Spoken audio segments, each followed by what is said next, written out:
And it is happening at the same time that the supposedly non-fringe conservative media, the part of the conservative media that's supposed to seem like the mainstream media, it's happening at the same time that that part of the conservative media has decided to essentially give up all pretense of restraint on just blaming Muslims. Blaming the Muslim religion, blaming Islam, calling for Americans to blame all Muslims, suspect all Muslims in response to the Boston bombings. We know there's one bottom line. In the Muslim communities around the world, they do not like us. American Muslims. They largely remain silent. This is a situation we all face in America. The jihad is real. Radical Muslims are killing innocent people and threatening the world.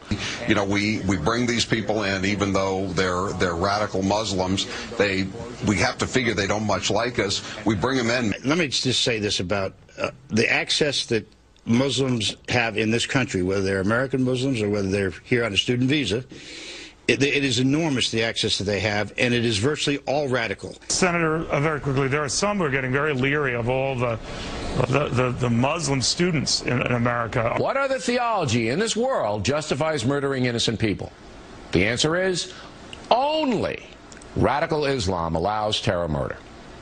That's the truth. He's also very dangerous. He's kind of been like the Muslim apologist in Congress for a long time. He swore, he raised his right hand and took the oath of office on the Quran. If you remember in 2007, Keith Ellison did. I think it's time for profiling, though, don't you, Ange? I think it's time for profiling because... I do.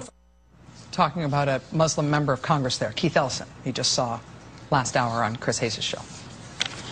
The right is taking the gloves off after the Boston bombing. The most influential conservative media online is full-on embracing the conspiracy theorists who say it was the government who attacked. It was the government who staged the Boston bombing as a false flag attack. On the televised conservative media, it is a full-on religious war now. The problem is Muslims. The solution is an American war on Muslims. These forces have always existed on the right. And they are now, though, as mainstream as they have ever been. Where are the countervailing forces on the right, if there are any? And where does this all end?